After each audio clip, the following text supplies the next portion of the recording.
आज के वीडियो में हम देखेंगे द्विघात समीकरण और उसके मूल। हमारे पास एक व्यापक समीकरण होता है ax का वर्ग धन bx धन c बराबर 0। तब इसका मूल होता है x बराबर minus B plus minus under root B square minus 4ac बटे 2a। इसमें हमारा व्यापक समीकरण में जो x वर्ग का गुणांक है वो a है, x का गुणांक है वो b है और अचर पद जो हमारा है वो c है। इसमें हमें वर्गमूल के अंदर वाली राशि अर्थात b का वर्ग ऋण 4ac को हम d कहते हैं। d का मतलब होता है विविक्त कर। विविक्त कर डिस्क्रिमिनेंट होता है b का वर्ग ऋण 4ac। इस d के द्वारा हम इस x की प्रकृति निकालते हैं। इसकी प्रकृति किस टाइप की होगी अर्थात दोनों आने वाले मूल किस किस प्रकार के मिलेंगे हमको, ये हम उस डिस्क्रिमिनेंट की सहायता से ज्ञात करते हैं। इसमें हमें मूल ज्ञात करने की आवश्यकता नहीं होता। मूल ज्ञात करने से पूर्व ही हम d को हल करके इसकी प्रकृति ज्ञात कर लेते हैं। कैसे ज्ञात करेंगे मूलों की प्रकृति, ये हम एक टेबल की सहायता से देख रहे हैं। यहाँ पर d बराबर 0 होगा तो इसके मूल वास्तविक और समान होंगे अर्थात x का जो मान है वो हमारा 2 ठो मान मिलेगा। दोनों ही हमारी वास्तविक राशियां मिलेंगी और दोनों का मान एक ही बराबर आएगा। इसी प्रकार से हमारा d का मान यदि ग्रेटर देन 0 हो जाता है अर्थात धनात्मक मान आता है तो मूल हमारा वास्तविक होगा अर्थात x की वैल्यू हमारी वास्तविक संख्या आएगी और असमान होगी अर्थात दो अलग अलग मान प्राप्त होंगे, चाहे वो ऋणात्मक धनात्मक हो या अलग अलग वैल्यू की हो। इसी प्रकार यदि हमारा d इज लेस देन 0 आता है यानी कि इसका मान ऋणात्मक आता है, d का मान ऋणात्मक होने पर मूल हमारा काल्पनिक हो जाता है। काल्पनिक और असमान होते हैं। इसके दो अलग अलग वैल्यू तो हमको मिलेंगे लेकिन काल्पनिक भी मिलेगा। अब काल्पनिक राशि क्या होती है ये देखिए, i की घात 4 बराबर 1 होता है या i बराबर अगर हम लेना चाहें तो वर्गमूल ऋण 1 आएगा। चलिए विविक्तकर d का वैल्यू हम कैसे ज्ञात करते हैं इसके बारे में एक प्रश्न ले लेते हैं। जैसे हमने प्रश्न लिया x का वर्ग ऋण 5x धन 6 बराबर 0। यहाँ हम इस समीकरण को व्यापक समीकरण ax का वर्ग धन bx धन c बराबर 0 से तुलना कर देते हैं। हम जब तुलना करेंगे तब हमारा x वर्ग का गुणांक कितना आएगा, कुछ नहीं मतलब 1 है तो a बराबर 1 हो जाएगा।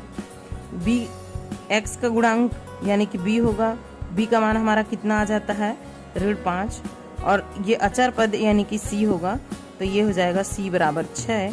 इस प्रकार से हमको मिलेगा। अब d होता है b का वर्ग ऋण 4ac तो यहाँ पर हम लोग रखेंगे b वर्ग की जगह में यानी कि ऋण 5 का वर्ग और ऋण 4a एंड c।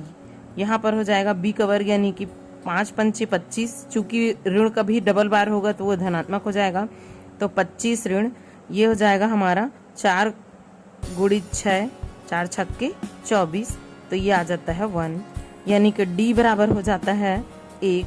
ये d हमारा चूंकि 1 हमारा ग्रेटर देन 0 है इसलिए हमारा d की वैल्यू ग्रेटर देन 0 मिला अर्थात धनात्मक मिला। धनात्मक होने के कारण ये हमारा विभेदक धनात्मक है अर्थात मूल वास्तविक होगा। इसके मूल कैसे होंगे, वास्तविक होंगे और असमान होंगे, असमान होंगे। चलिए हम इसी प्रश्न का मूल भी ज्ञात करके आपको बताते हैं कि ये वास्तविक और असमान कैसे होंगे। यहाँ पर हमारा जो सूत्र विधि है, सूत्र विधि द्वारा हम x की वैल्यू ज्ञात करेंगे minus B plus minus under root B square minus 4ac बटे 2a। यहाँ पर हमको जो समीकरण मिला है इसमें हम सब की वैल्यू पुट कर देते हैं। b का मान हमारा ऋण 5 आया है तो ये हो जाएगा पहले वाला ऋण और ऋण 5 और धन ऋण b का वर्ग यानी कि हम लोग रखेंगे ऋण 5 का वर्ग और उसके बाद ऋण 4, a का मान हम रखेंगे 1 और c का मान रखेंगे हम 6 और पूरे का बटा 2a। ये हम डिस्क्रिमिनेंट निकाल चुके हैं। इसका मान हमारा b स्क्वायर यानी कि 5 का वर्ग 25 और ये हमारा 24, 25 में से 24 गया तो ये बच जाता है 1। ये हमारा दोनों ऋण मिलकर के धन हो जाएगा तो ये हमारा आ जाएगा धन 5 और धन ऋण वर्गमूल के अंदर हमारा ये हो जाएगा वर्गमूल वाली राशि 5 का वर्ग 25 और ऋण 24 पूरे का बटा 2 इंटू ए का वैल्यू यहाँ पर 1, इस प्रकार से हम लोग निकालेंगे। ये हो जाएगा 5 और धन ऋण, ये हमारा 25 में से 24 जाएगा तो बचेगा वर्गमूल 1 और पूरे का बटा 2 एकम 2। यहाँ पर हमारा जो वर्गमूल 1 है उसका मतलब हो जाता है 1, तो x बराबर हमको 5 प्लस माइनस 1 डिवाइडेड 2 ये हमको प्राप्त होता है। फिर हम इसी को देखेंगे, चूंकि हमारे पास यहाँ पर 5 धन ऋण 1/2 प्राप्त हुआ, तो एक बार हम धन चिन्ह ले लेते हैं, तो ये 5 धन 1/2 हो जाएगा, और एक बार ऋण चिन्ह ले लेंगे तो 5 ऋण 1/2 हो जाएगा। 5 धन 1/2 को हम पहले सॉल्व करेंगे तो 5 और 1 हो जाता है 6/2, 6/2 का मतलब 2 एकम और 2 तिया, तो ये हो जाएगा x = 3। और इसी प्रकार से यदि हम लें तो x बराबर 5 ऋण 1/2, तो x की वैल्यू हो जाएगी 5 में से 1 गया तो 4, 4/2 यानी कि 2 एकम और 2 दूनी, तो x की वैल्यू हमको मिल जाएगा 2। अब इसमें हमको x की 2 वैल्यू प्राप्त हुई है, x बराबर 3 और x बराबर 2। चूंकि यहाँ पर हमारा वास्तविक राशियां हैं, ये हमारे पास 2 प्रकार की राशियां होती है, वास्तविक और अधिकल्पित। अधिकल्पित यानी कि अवास्तविक होता है वो, और एक वास्तविक होता है। जो भी प्रकार की संख्याएं हम जानते हैं सारी संख्याएं वास्तविक संख्याएं हैं, और इसके अलावा एक और आता है इमेजिनरी, उसे हम अधिकल्पित कहते हैं। तो ये हमारी राशियां 3 और 2 हमारी वास्तविक राशियां हैं, और एक वैल्यू हमारी 3 है, दूसरी वैल्यू 2 है, इसलिए असमान भी है। तो चलिए एक प्रश्न और देखते हैं। 6x का वर्ग धन 7x ऋण 10 बराबर 0। इसमें हम व्यापक समीकरण से तुलना करेंगे तो हमारा a b c का मान मिल जाता है। a बराबर 6, b बराबर 7 एंड c = -10। ये हमारा आ गया। अब सूत्र विधि से हम इसको हल कर लेते हैं, इसका भी मूल वैसे ही हम निकाल सकते हैं।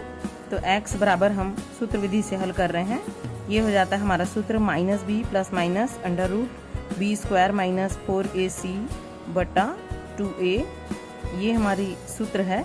इसमें हम वैल्यू पुट करेंगे, ये हो जाता है ऋण 7 धन ऋण वर्गमूल b का वर्ग यानी कि हो जाएगा 7 का वर्ग, और ऋण 4, a का मान रखेंगे तो 6 और c का मान रखेंगे तो ऋण 10।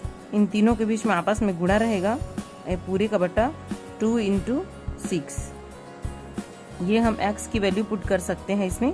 उसके बाद x की वैल्यू रखेंगे, उसके बाद आएगा ऋण 7 धन ऋण वर्गमूल का अंदर वाला सॉल्व करते जाओ, 7 का वर्ग यानी कि 7 × 7 = 49, और ऋण यह आ गया 6 × 24 और दहम 240, और पूरे का बटा हो जाएगा 6 दूनी 12। तो ये x बराबर हमको मिल जाएगा ऋण 7 धन ऋण 49, और ये जोड़ेंगे तो दोनों हो जाएगा वर्गमूल, ये हमारा ऋण और ऋण मिल करके धन हो जाएगा, और ये 49 और 240 को जोड़ेंगे तो हमारा आ जाएगा 289, और पूरे का डिवाइडेड 12। अब ये हमारा और सॉल्व करने पर हो जाएगा ऋण 7 और धन ऋण, चूँकि हम जानते हैं कि 289 17 का वर्गमूल होता है, इसलिए ये हो जाएगा 17, और वर्गमूल कट जाएगा तो हम लिख सकते हैं 17 और बटे 12। एक बार हम धन चिन्ह ले लेते हैं, ऋण 7 धन 17 बटा 12, और एक बार हम ऋण चिन्ह ले लेंगे, ऋण चिन्ह लेते हैं तो हमारा हो जाएगा ऋण 7 ऋण 17 और बटे 12। ये हमारा दोनों एक धनात्मक एक ऋणात्मक है, तो ये राशि हमारी घटेगी, तो 17 में से 7 गया तो बचेगा 10, 10 बटे 12 हो जाएगा। ये बड़े वाले का चिन्ह आएगा इसलिए +17, ये हमारा हो जाएगा 10 बटे 12, यानी कि हम इसको लिखेंगे तो 2 पंचे 10 और 2 छक्के 12, यानी कि ये हो जाएगा 5 बटा 6। और इसी प्रकार से जब हम ऋण लेंगे तो ये हमारा हो जाता है ऋण 7 ऋण 17 बटे 12, दोनों हमारा ऋणात्मक चिन्ह है तो जोड़ने का काम करेंगे और चिन्ह हम बड़े वाले का लिखेंगे, तो 17 और 7 मिलकर हो जाएगा ऋण 24 बटे 12। इसको कटाएंगे तो हम 12 एकम 12, 12 दूनी 24, तो उत्तर आ जाता है ऋण 2। अर्थात x की वैल्यू हमको एक मिला 5 बटा 6 और दूसरा मिला x बराबर ऋण 2। ये हमको 2 मान प्राप्त होता है। चूंकि इसका d का मान 7 का वर्ग ऋण 4, 6 और 10 यानी कि 289, यानी कि ये हमारा पॉजिटिव आया था, वैल्यू हमारा 17 आया। 17 आने पर हमारा 0 से बड़ा है, अर्थात ये धनात्मक है।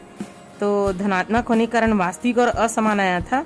हम इसमें भी चेक कर सकते हैं कि हमारा 2 वैल्यू आया है 5/6 और 2, और दोनों का मान डिफरेंस है अर्थात असमान भी है। तो हम इस डी के आधार पे ये अंदर वाली वर्गमूल वाली राशि उससे हम प्रकृति भी चेक कर सकते हैं, और इस सूत्र विधि की सहायता से हम इस प्रकार से मूल भी ज्ञात कर सकते हैं। ये हमारा मूल प्राप्त हो गया, अर्थात ये हमारा आंसर है।